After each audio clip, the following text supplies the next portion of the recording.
Eu vou fazer um videozinho rápido e dessa vez vai ser um videozinho rápido mesmo, mas eu quero abordar nesse vídeo a questão assim das mulheres que aparecem aqui no canal ou aparecem no canal aí de uns colegas.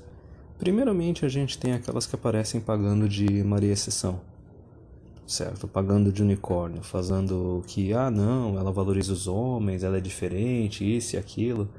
E a gente sabe qual é a dinâmica que está rolando por trás disso. É a mulher que é mais inteligente que as outras e vê que ser gado não é tão bom assim. Simplesmente seguir cegamente o feminismo e sair falando que todo homem é estuprador e potencial, etc. É uma manobra que não garante benefícios, compreende? Tu simplesmente vai antagonizar os homens e daí como é que tu vai receber alguma coisa deles? É sempre bem melhor tu ter um relacionamento amigável, um relacionamento amistoso com as pessoas. E não é nem só isso, é lógico que daí ela também está buscando uma forma de se diferenciar das outras mulheres. É uma forma de alimentar o ego também e meio que querer pagar o seguinte: não, eu sou melhor que aquelas outras mulheres, entende? Eu sou uma aliada, eu tô do lado de vocês. Eu já vi muito disso quando eu frequentava página e fórum de movimento do direito dos homens, etc. É lógico que na parte assim de MGTOW elas já vão chegar aqui sempre bem mais agressivas, porque a gente está discutindo aqui até questões de, por exemplo, de tirar direitos das mulheres ou de tirar as mulheres das nossas vidas. Então já é algo bem mais grave, elas já se sentem bem mais ameaçadas nisso. Mas enfim, tá, já cortei a questão das supostas aliadas, das Marias Exceção, mas também tem outra questão, tem aquelas que chegam no canal e elas ou não entendem ou se recusam a entender estatística e entender generalização. Qualquer generalização é, não, tu é extremista, tu é misógino, escambau. Tipo, besteira e todo mundo que ensinou a qualquer coisa de misoginia ou de ódio a mulheres ou ódio a homens, não sei o que, aqui no canal eu já saio cortando. Mas enfim, eu até mesmo no canal já falei várias vezes que se tu pega a população feminina, lógico, se tu tá aí analisando milhares, centenas de milhares de pessoas, milhões de pessoas, tu vai ter que fazer generalizações, porque tu vai pegar a regra, a maioria, tu vai pegar a estatística. E eu mesmo já falei aqui no canal várias vezes que, por exemplo, da toda a população feminina, a gente tem 20% ali que são as mulheres que são realmente independentes.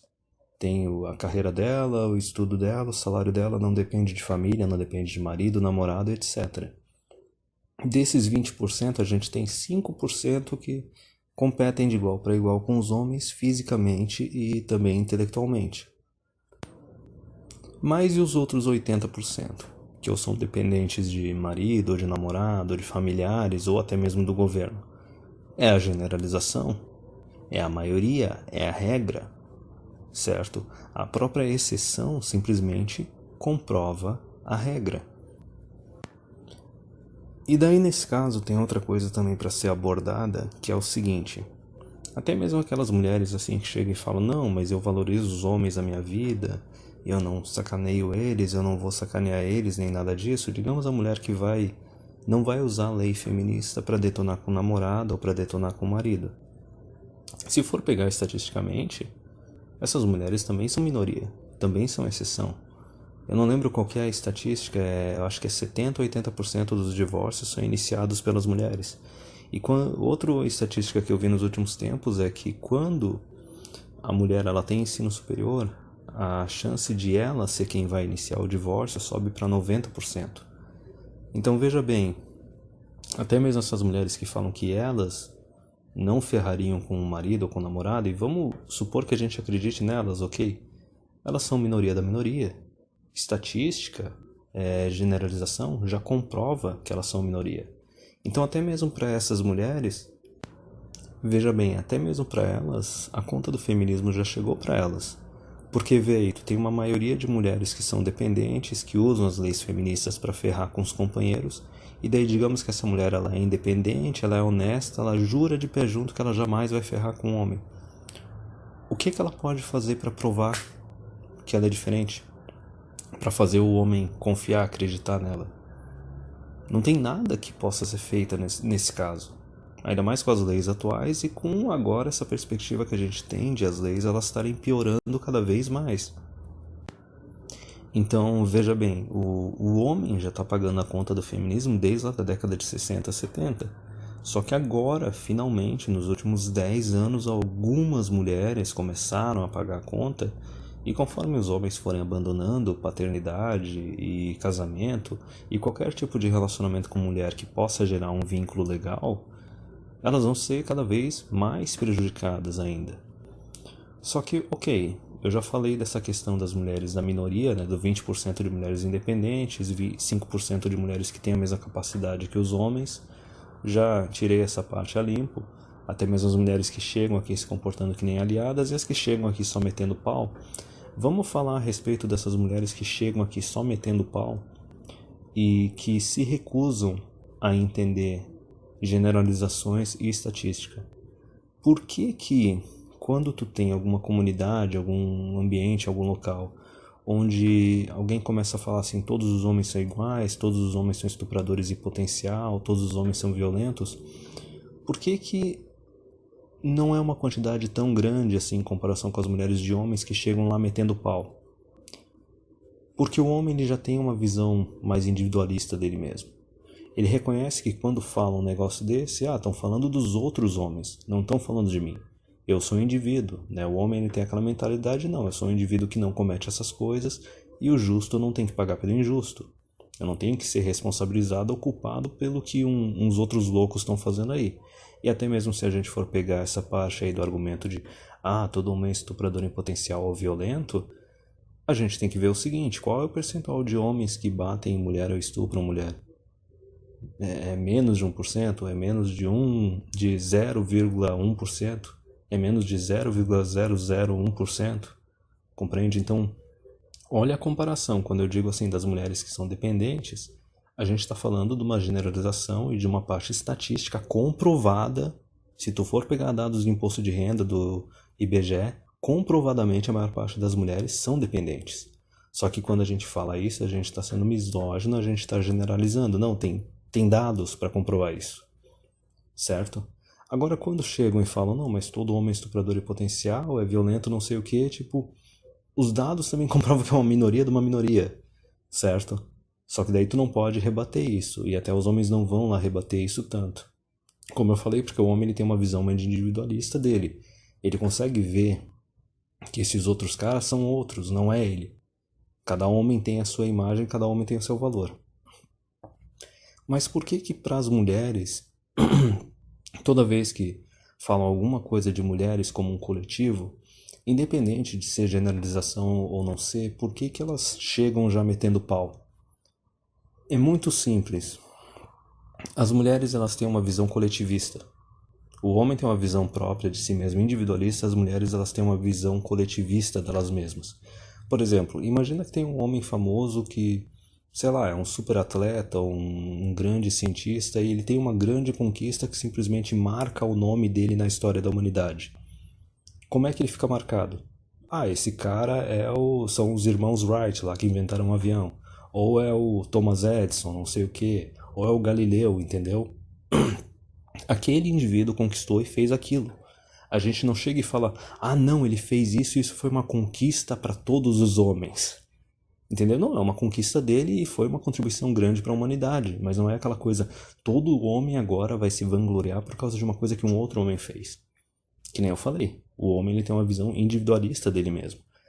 Agora veja bem o que acontece quando uma mulher comete um grande feito, tem uma grande conquista. Sei lá, a única que me vem à cabeça agora eu não vou saber o nome, mas é aquela mulher que descobriu, inventou o Kevlar. É uma pesquisadora norte-americana lá da época da Guerra do Vietnã, um pouquinho depois. E daí a gente pode pegar também aquela lá da radiação, que trabalhava junto com o marido, fez umas pesquisas assim de descoberta do átomo e tal. É Marie Curie, acho que é. Morreu de câncer, etc. Mas enfim, quando ocorre isso, as mulheres, elas vai ver qualquer blogzinho feminista, etc. Não, isso foi uma grande conquista para todas as mulheres, entendeu? É aquela patotinha coletivista. Se uma mulher faz isso, então isso é para todas as mulheres. Então veja bem onde é que eu estou chegando. Se, quando tem uma mulher que conquista algo, que marca o nome dela na história, isso é coletivizado para ser algo que, meu Deus, é uma conquista de todas as mulheres, porque elas têm uma mentalidade coletivista, O mesmo ocorre quando tem uma mulher que faz algo gravíssimo, entendeu? Vamos pensar numa coisa mais absurda, uma mulher pedófila, ou uma mulher que matou o próprio filho, ou matou o marido. Por que quando acontece isso, aí não pode ser coletivizado, não pode ser, não, toda mulher é uma infanticida em potencial, certo? Toda mulher é uma assassina em potencial, não. O negócio tem que ser abafado, o negócio tem que ser coberto. O pessoal tem que ir atrás e tem que falar, não, mas ela fez isso porque ela era louca, ou porque ela foi abusada. Porque, veja bem, quando o homem ele tem um grande feito positivo, aquela conquista é só dele. Não é puxado para ser uma conquista de todos os homens. Quando o homem faz algo muito absurdo, aquilo ali foi aquele homem que fez algo muito absurdo. Por mais que as feministas agora querem puxar, né, para tudo quanto é caso de homem que faz atrocidade, não, agora todos os homens têm que ser oprimidos, limitados e punidos por causa desse cara que fez isso, porque elas têm visão coletivista. Mas veja bem, no caso das mulheres, quando uma mulher conquista algo, faz algo muito positivo, isso é algo coletivo para todas as mulheres. Só que daí, da mesma forma, quando uma mulher faz algo grave, gravíssimo, não, tem que ser acobertado, porque lógico, na cabeça delas, isso também é algo coletivo. E se for algo negativo, tem que ser acobertado, tem que ser censurado, tem que ser proibido dos outros verem. E agora eu vou chegar no cerne da questão desse vídeo. Por que os homens operam de uma forma individualista e por que as mulheres operam de uma forma coletivista? É muito simples. O homem, ele é independente. Ele não tem a opção de ficar dependendo indefinidamente dos pais. Ele não tem a opção de ficar dependendo do Estado. E ele muito menos tem a opção de ficar dependendo de uma namorada ou de uma esposa. Os pais, uma hora, eles vão deixar, filhão, ou vai ou racha, se vira. O Estado, vai ver o cara se tornar morador de rua e não tá nem aí. A mulher, a hora que o cara ficar desempregado muito tempo, ou a mulher conquistar um cargo profissional, um salário acima dele, o cara tá correndo o risco de tomar um divórcio e tomar um pé na bunda. Então o homem, ele tem noção que o valor dele é individual. Ele tem o valor individual dele, ele tem as conquistas dele, e ele tem que cuidar de si mesmo, porque senão ninguém vai cuidar dele. Certo? Os pais não vão cuidar dele indefinidamente, o Estado não vai cuidar dele, e muito menos a companheira dele vai cuidar dele. No caso da mulher, é diferente. Os pais, eles custam muito mais a deixar uma filha se virar sozinha. Eles cuidam bem mais da filha. Quem tem irmãs deve ter percebido isso.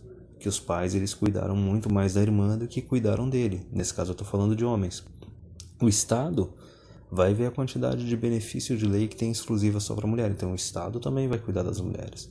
Porque uma mulher moradora de rua, meu Deus, é uma atrocidade. Que nem tem aquela estatística, né? Que dizia que 1 em cada 4 moradores de rua eram mulheres. É porque os outros 3 eram alienígenas, sabe? Simplesmente dane-se. E a mulher também, ela tem a opção de ficar sendo sustentada, cuidada pelo namorado ou pelo marido. Independente dela ficar desempregada ou ter um salário abaixo dele, o homem não se importa de cuidar da mulher. Então veja bem, o homem, ele tem uma visão individualista, ele sabe que ele tem que cuidar de si mesmo, porque senão ninguém vai cuidar dele. A mulher, ela tem uma visão coletivista e ela sabe que tem alguém que vai cuidar dela. Só que aí é que está a questão, por que elas têm uma visão feminina coletivista?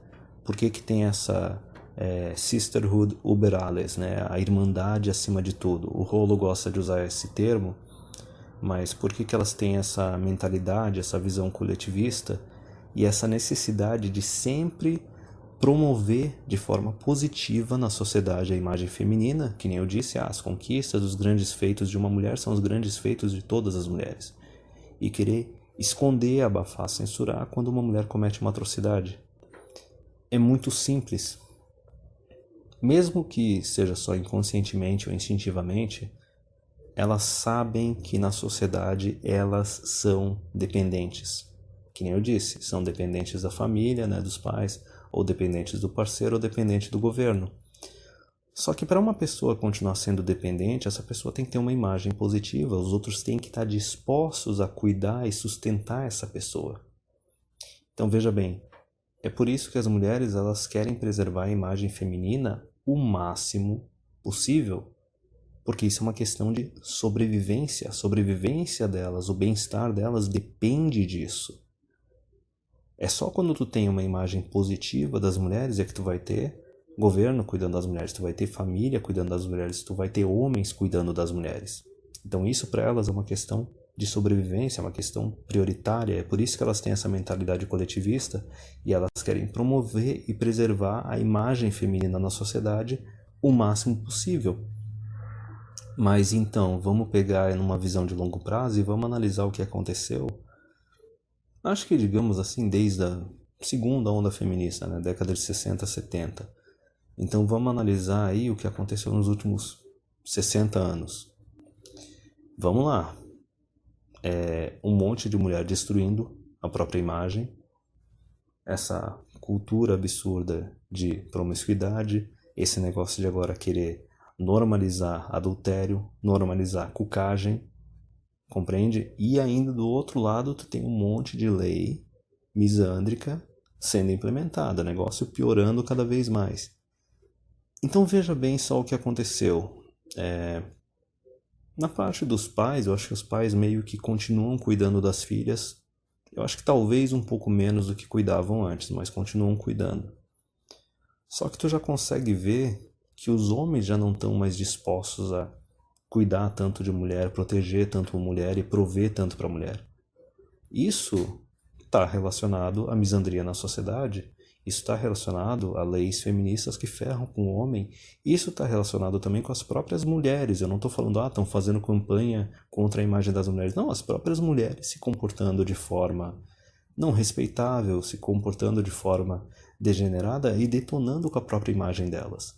Então não só os homens assim não vão estar tão dispostos a proteger e prover para elas, como talvez até vão começar a querer se afastar delas, que é algo que está acontecendo. Quem está frequentando esse canal está vendo isso. E daí a gente tem mais uma outra questão. O governo continua provendo e defendendo os interesses delas. Só que, é que nem eu falei já algumas vezes, o governo ele é filha da mãe, ele não é trouxa. Conforme a taxa de natalidade, por exemplo, aqui do Brasil continuar caindo, vai chegar um momento que a mulherada também vai ser abandonada pelo governo. E nesse ponto, como o governo ele é filha da mãe, ele não tem essa parte assim de valores, ele não está nem aí se a imagem da mulher na sociedade é positiva ou negativa. Simplesmente o papel da mulher para o governo é se reproduzir e gerar mais escravos. E também servir como curral eleitoral para aumentar ainda mais o tamanho do Estado, tornar ele cada vez mais invasivo e mais socialista, né? Mas veja bem, nos outros pontos de homens provendo e protegendo para as mulheres e de familiares cuidando de mulheres, tu já começa a ver que gradativamente as mulheres elas foram sendo abandonadas, conforme elas mesmas foram destruindo a própria imagem. E não só isso, né? Tentando agir politicamente para ferrar, dominar e controlar cada vez mais os homens através de leis feministas. Então, por fim, lógico, tem aí o feminismo no meio, essa expansão do feminismo na sociedade, o aumento da misandria. Só que na questão da imagem feminina, é por isso que a imagem feminina para elas é tão importante. É por isso que elas custam a entender generalizações, é por isso que elas custam a entender a parte também de estatística. Porque para elas isso é uma questão de bem-estar, isso é uma questão de sobrevivência. O bem-estar e a sobrevivência de uma mulher depende da imagem que as mulheres têm na sociedade. E não é tanto assim a imagem individual, porque elas coletivamente elas são dependentes. Conforme eu já expliquei, vai ser dependente do Estado, de familiares ou de um homem. Então, para ter pessoas que estão dispostas a cuidar e proteger as mulheres, elas têm que ter uma imagem positiva na sociedade, diferente do homem. O homem é independente, ele reconhece que ele é um indivíduo, que os outros são outros indivíduos, e ele não tem por que se responsabilizar ou se sentir culpado pelo que os outros fazem. Tem uma mentalidade mais individualista. Já para a mulher, a história é outra. Não dá para separar. Porque, como eu falei, é uma questão de sobrevivência. E a hora que a imagem da mulher começa a ficar negativa demais, aí é aquele negócio, é meio que nem Chapolin, né? Ó, e agora quem poderá me defender?